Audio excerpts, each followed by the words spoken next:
السلام علیکم ورحمۃ اللہ وبرکاتہ۔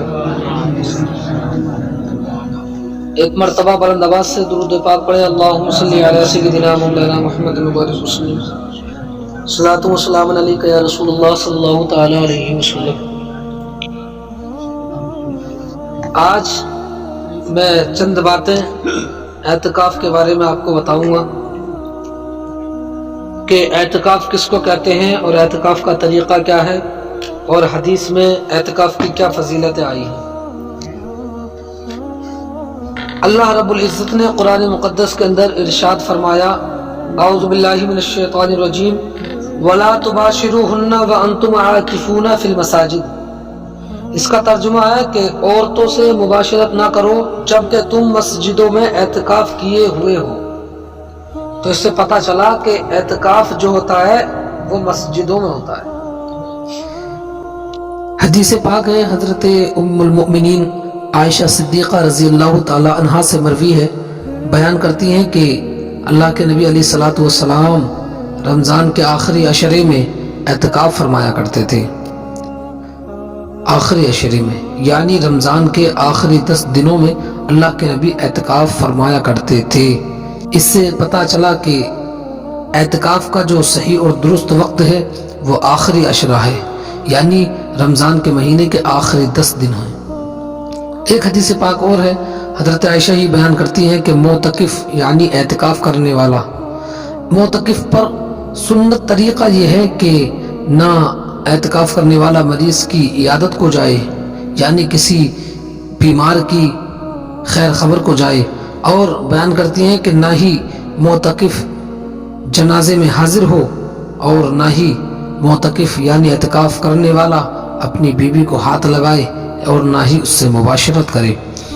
اور حضرت عائشہ بیان کرتی ہیں کہ سنت طریقہ یہ ہے کہ اعتکاف کرنے والا نہ کسی حاجت کے لیے جائے مگر اس حاجت کے لیے جا سکتا ہے جو حاجت اسے ضروری ہے، اور اعتکاف جو ہے یہ بغیر روزے کے ہرگز نہیں ہوتا۔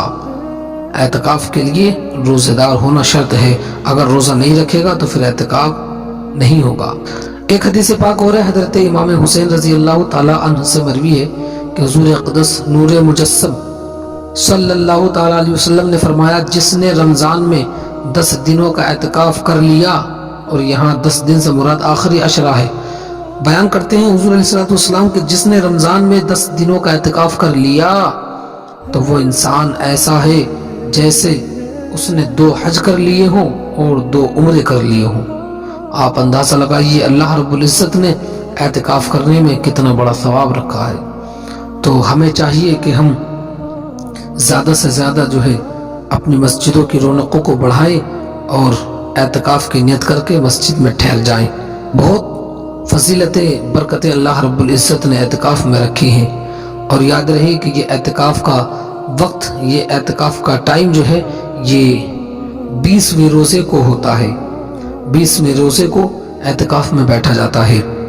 اور اعتکاف کا معنی کیا ہے؟ مسجد میں اللہ رب العزت کے لیے نیت کے ساتھ ٹھہرنا، یہ اعتکاف کہلاتا ہے۔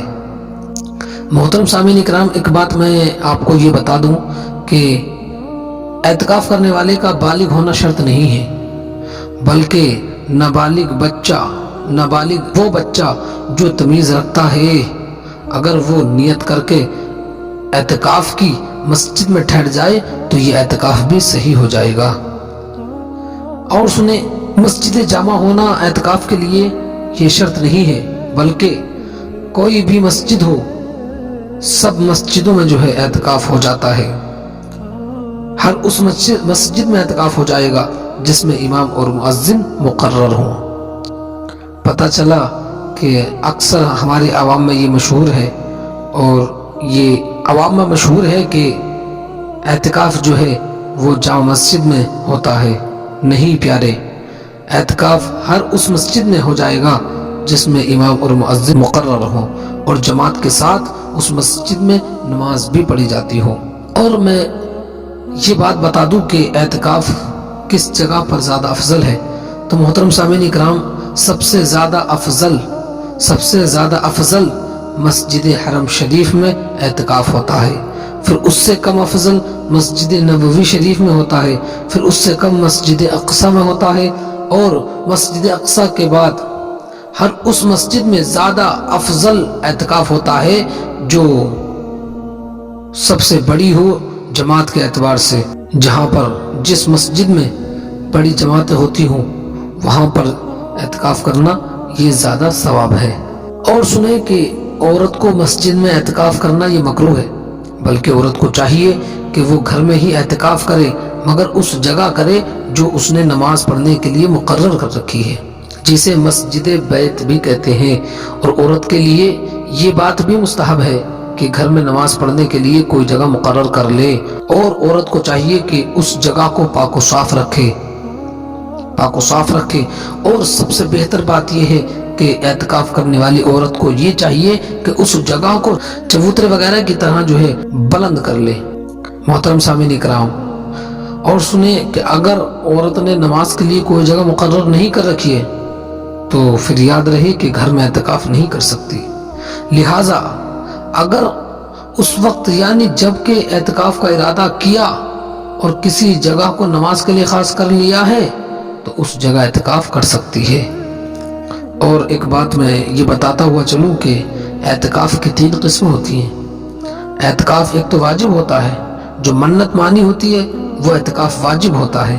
اور یاد رہے کہ اگر کوئی انسان اعتکاف کرے تو زبان سے کہنا یہ اس کے لیے ضروری ہے، محض اگر دل میں ارادہ کر لیا تو اس سے جو ہے واجب ادا نہیں ہوگا۔ اور اعتکاف کی دوسری قسم ہے سنت مؤکدہ، کہ رمضان کے پورے عشرہ اخیرہ یعنی آخر کے 10 دن میں اعتکاف کیا جائے، یعنی 20ویں رمضان کو سورج ڈوبتے وقت اعتکاف کی نیت کر کے مسجد میں داخل ہو جائے، اور 30ویں کے غروب آفتاب کے بعد یا 29ویں کے غروب آفتاب کو چاند ہونے کے بعد جو ہے اعتکاف سے نکل جائے۔ یہ اعتکاف کا وقت ہوتا ہے۔ اور ایک بات میں آپ کو یہ آگاہ کر دوں کہ آج کا جو دن ہے یعنی 20واں آج روزہ ہے، تو ہمیں چاہیے کہ ہم اپنی مسجدوں میں جا کر کے اعتکاف کی نیت کریں اور پورا عشرہ جو ہے اللہ رب العزت کے گھر میں جو ہے بتائے اور اللہ رب العزت کو راضی کر لیں۔ اور میں نے بتایا کہ اعتکاف جو ہے یہ مسجد میں اللہ رب العزت کے لیے نیت کے ساتھ ٹھہرنے کا نام ہے۔ 2 قسمیں میں نے آپ کے سامنے پیش کی، ایک واجب ایک سنت مؤکدہ، اور اعتکاف کی ایک قسم ہے ایک ان دونوں کے علاوہ یعنی واجب اور سنت کے علاوہ، ان 2 کے علاوہ جو اعتکاف کیا جائے وہ مستحب ہوتا ہے، یہ سنت غیر مؤکدہ ہوتا ہے۔ یہ 3 طرح کے جو ہیں اعتکاف ہوتے ہیں، 3 قسمیں اعتکاف کی ہیں۔ اور اعتکاف سنت یعنی رمضان شریف کی پچھلی 10 تاریخوں میں جو کیا جاتا ہے اس میں روزہ شرط ہے۔ لہٰذا اگر کسی مریض یا مسافر نے اعتکاف تو کیا مگر روزہ نہ رکھا تو پھر سنت ادا نہیں ہوگی، بلکہ وہ سنت جو ہے نفل میں تبدیل ہو جائے گی۔ تو ہمیں چاہیے کہ ہم جو ہے اعتکاف کریں تو اس کے ساتھ ساتھ روزہ بھی رکھیں۔ اگر کسی نے روزہ نہیں رکھا تو پھر اعتکاف صحیح نہیں ہوگا۔ اور سماعت فرمائیں کہ اعتکاف کی حالت میں اعتکاف کرنے والے کو مسجد سے نکلنے کی کتنی وجہ ہیں، کتنے عذر ہیں کہ اعتکاف کرنے والا مسجد سے باہر جا سکتا ہے۔ تو محترم سامعین اکرام، معتکف کو مسجد سے نکلنے کے صرف 2 عذر ہیں۔ ایک عذر ایک حاجت طبعی ہے کہ مسجد میں پوری نہ کر سکے گا، یعنی ایسی ضرورت ہے کہ اس کو مسجد میں نہیں کر سکتا، جیسے پاخانہ، پیشاب، استنجا، وضو اور غسل، یہ ایسی ضرورتیں ہیں جن کو مسجد میں نہیں کر سکتا، تو پھر اس حاجت کی وجہ سے جو ہے مسجد کے باہر جانا درست ہے۔ اور مسجد کے باہر سے مراد یہ ہے کہ اگر مسجد کے اندر ہی خارج مسجد میں یہ چیزیں بنی ہوئی ہوں جس سے حاجت پوری ہو سکتی ہے تو پھر باہر جانے کی ضرورت نہیں ہے۔ اور دوسرا عذر ہے، دوسری حاجت ہے حاجت شرعی، جیسے عید یا جمعے کے لیے جانا یا اذان کہنے کے لیے مینارے پر جانا، جبکہ مینارے پر جانے کے لیے باہر ہی سے راستہ ہو، اور اگر مینار کا راستہ اندر سے ہو تو غیر مؤذن بھی مینار پر جا سکتا ہے، مؤذن کی تخصیص نہیں ہے۔ پتہ چلا کہ عذر شرعی ہے کہ اب اذان پڑھنے کے لیے جانا ہے اور جانے کے لیے مینار پر جانے کے لیے جو ہے راستہ بھی باہر سے ہے، تو پھر اس صورت میں اس حاجت میں جو ہے وہ باہر جا سکتا ہے۔ اور سنیں، ایک مسئلہ اور ہے میں آپ کی خدمت میں پیش کرتا ہوں کہ معتکف مسجد ہی میں کھائے گا اور مسجد ہی میں پیے گا۔ معتکف کو مسجد ہی میں کھانا ہے اور مسجد ہی میں پینا ہے، مسجد ہی میں سونا ہے۔ ان امور کے لیے مسجد سے باہر ہرگز اعتکاف کرنے والا نہیں جائے گا۔ ان کاموں کے لیے، ان وجہوں سے کہ کوئی اعتکاف کی حالت میں کہے کہ میں گھر کھانا کھانے جا رہا ہوں یا پانی پینے جا رہا ہوں یا سونے جا رہا ہوں، تو یہ کوئی عذر نہیں ہے۔